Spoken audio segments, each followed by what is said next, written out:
bukunya, tapi tentang Battlefield itu yang 2030 Indonesia bubar. Tapi kalau kaitannya ke sana, saya lebih ke gini deh, lihat perkembangan hari ini gini ya. Ketika saya di Rusia, saya kan jadi orang yang berbeda. Saya tumbuh dalam masyarakat dan peradaban berbeda. Peradaban mereka tuh peradaban yang sangat pendidikan tinggi. Library itu selalu penuh. Jadi bioskop tuh nggak penuh, yang penuh tuh justru library. Kemudian tempat-tempat art, teater. Bagus. Jadi mereka tuh sangat high culture, terus berpendidikan tinggi. Kemudian buku-buku sastra dia ini kan sastra kelas dunia ya. Kita lihat aja Dostoyevsky itu misalnya Brother Karamazov ya, kemudian Crime and Punishment, kemudian beberapa bukunya itu bercerita tentang penderitaan. Karena kan masyarakat Rusia ini masyarakat yang sudah jatuh bangun dengan banyak perang ya. Kita mau lihat Napoleon, kemudian revolusi, ya kan, kemudian perang dunia dan mereka jadi pemenang. Jadi kalau kita baca sastra Rusia, pertama dari bahasa, Rusia itu punya bahasa yang dalam sekali ya, yang nggak banyak orang bisa umum mengartikan. Yang kedua, mereka tuh masyarakat yang dalam, berpikirnya dalam, semuanya dari dalam gitu. Nah kalau dilihat dari bukunya Dostoyevsky, karena saya senang sekali baca dia, saya melihat bahwa penderitaan itu adalah sesuatu yang harus diterima, bukan dikeluhkan, tapi dihadapi. Saya nggak bilang Rusia senang menderita ya. Yang saya mau bilang adalah masyarakat Rusia itu nggak cengeng. Nggak ada tuh yang ngeluh begitu di ban tiba-tiba misalnya kena sanksi McDonald hari ini hilang misalnya, ya kan? Coca-Cola nggak ada. Ini yang sederhana ya. Dan perempuan Rusia kan senang dandan. Butik-butik Chanel segala macam itu yang di Moskow segitu-gitu gede di GUM itu tutup langsung, Prada dan lain-lain. Nggak ada, mereka nggak ada yang terganggu, malah terus besoknya ya udah tutup, kita hidup dengan baru. Sekarang industri fashion Rusia tuh sangat maju. Si McDonald yang hari ini ditutup besok pagi udah buka, nggak pakai koma pak, besok pagi udah buka, udah pakai nama baru. Si Coca-Cola juga keluar aja Coca-Cola buatan Rusia. Jadi nggak ada jeda untuk orang tuh blaming antek asing lah. Ini nggak ada. Pokoknya udah, kita lagi kena masalah, kita hadapi bersama-sama. Tapi kekuatan Presiden Putin yang saya kagum dari kabinetnya menurut saya adalah masyarakat itu tidak boleh susah. Dengan cara apa? Semua bahan makanan pokok itu nggak ada yang naik. Nggak ada yang naik dalam jalan tidak ada. Jadi misalnya kondisi apapun negara nih mau disanksi, rubel lagi jatuh bangun. Sekarang dia jadi yang terkuat, mata uang terkuat hari ini kan rubel.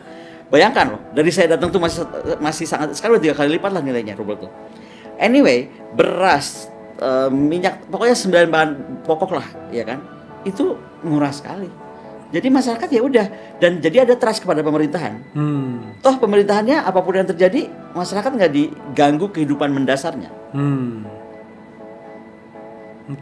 Gitu. Jadi itu buat saya jadi sangat menarik. Kenapa? Terus kemudian saya melihat Indonesia itu, jadi gemes ya, karena ya itu mungkin bedanya ketika para pemimpin itu diambil dari tanda terima kasih ya. Jadi latar belakangnya apapun tidak dilihat.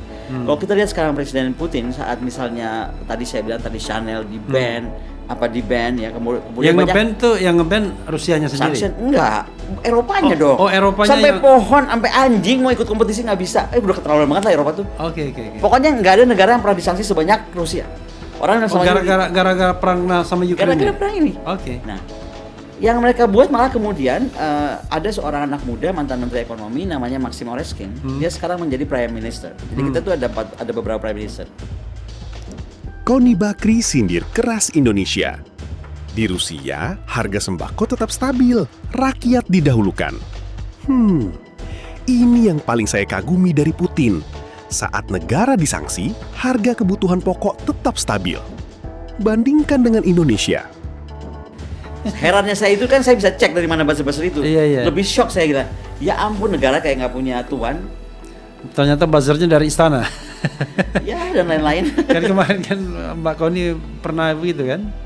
Bukan cuma istana, salah satu ini juga kan institusi negara. Jadi saya pikir saya bisa tahu mejanya yang mana, nama yang ngerjainnya siapa juga saya bisa tahu. Jadi saya cuma bilang jadi berhenti nggak nih? Kalau nggak saya ramein juga kan. Karena itu kan siapa sih yang bisa beli alat peralatan negara sedemikian? Iya. Itu kan rakyat. Kenapa jadi menghantam rakyat yang sedang mencoba mengkoreksi jalannya bernegara yang betul? Coba bayangkan, kita ini punya YouTube kritis begini sudah 6 tahun. Itu dalam beberapa saat, misalnya sebulan 2 bulan itu algoritmanya bisa ditekan. bisa ditekan, bisa nanti akunnya hilang malah. Beberapa kasus tuh. Iya kan, sangat bisa. Ya itu nggak benar, dan itu saya kenapa saya pikir tadi kemarin saya lihat Pak Hasyim Muzani ya, Pak Todung Mulya tuh benar tuh kalimatnya. Bagaimana mungkin di negara yang mengaku demokrasi, kok Hasyim Muzani? Saiful Muzani. Iya. Kok bisa orang berpendapat itu kemudian diserang, bukan cuma diserang, dipolisikan. Iya, dikriminalisasi. Kan jadi gimana dong, ini negara ini mau dianggap apa, mau semua negara clown gitu, semua orang jadi tiba-tiba ada buzzernya yang mengatakan sama klasik bahwa yang namanya kebebasan berpendapat itu ada batasnya. Ya, yang dipikirkan batasnya dan batasnya itu terserah pemerintah. Nah, itu. Dan itu sedihnya juga mereka tuh, mohon maaf ya, ini kan kayak newcomer aja gitu, tiba-tiba bisa mengomentari seorang tokoh seperti Pak Muzani gitu. Iya. Ya kan, atau misalnya Teddy sekarang komentari Dino yang cuma 3 bulan 3 bulan menjabat, kayak ada penghinaan atau mengeledek atau apa ya, maksud saya before you speak gitu, can you check gitu, lo yang ajak ngomong itu siapa, yang lo lagi mau attack itu siapa gitu loh. Kayak Saiful Muzani kan ibaratnya nabi survei Indonesia. Nabi survei Indonesia, everybody bener-bener patuh dan dengar lah kalau dia bicara, coba. Gitu. Dino Patijalal ya, anak muda yang udah malang melintang dari umur 15 tahun udah pendalamannya ke diplomasi udah seperti apa kan. Ya, gini loh, maksud saya, oke dia boleh marah, boleh dia defending the president, tapi nggak juga harus jadi yaitu mengkerdilkan orang kan. Nah ini kok kayak dipelihara nih cara-cara mengkerdilkan orang kalau yang dia bicara benar gitu. Dan apa salahnya Dino? Kan saya ngomong yang sama itu. Saya bilang dari hitungan saya presiden habis hampir 1 triliun kalau nggak salah, dari 50, waktu itu saya itu masih 50 kali kunjungan. Berarti kan setiap kunjungan kalau kita rata-rata 20 miliar sehari. Di satu sisi dia minta semua orang ikat pinggang gitu, ikat pinggang. Yang paling saya sedih, sekolah banyak yang hancur lebur di Aceh misalnya, atau di daerah yang anak sekolah mesti naik pakai tali, hampir ke bawah arus. Pak, 20 miliar sehari, you can do a lot. Koni Bakri, tanpa radical break, Indonesia diambang krisis politik. Kalau tidak ada radical break, Indonesia hanya akan mengulang kesalahan yang sama. Bahayanya sudah di depan mata. Oke, nggak apa-apa. Dari Ibu Tata Negara ke depan nih, kalau Indonesia berjalan seperti ini terus, gimana? Apa yang akan terjadi?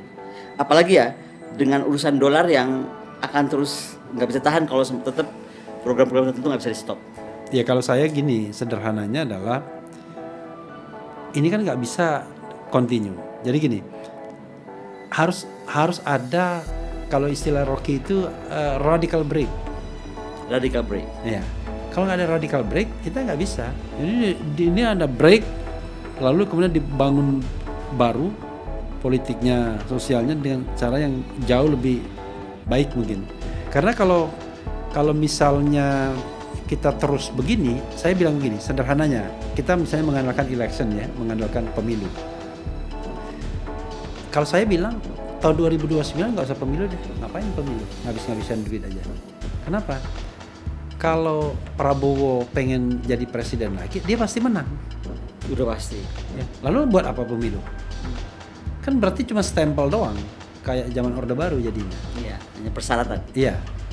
Kalau kita mau benar-benar pemilu yang benar, maka bisa nggak kita menjamin bahwa pemilu itu tidak ada money politik, bahwa pemilu itu demokratis, tidak melibatkan polisi, tidak melibatkan tentara. Nah, itu bisa terjadi kalau Prabowo dua hal. Dia menjadi the enlightened leader, pemimpin yang tercerahkan. Yang kedua, dia tidak ingin the next term of office. Kalau dia pengen jabatan periode yang kedua, maka cara yang paling gampang adalah cara Jokowi. Kalau the next term office, kalau saya melihat mungkin dia enggak ya. Dia udah menikmati jadi raja ini sekarang. Ya.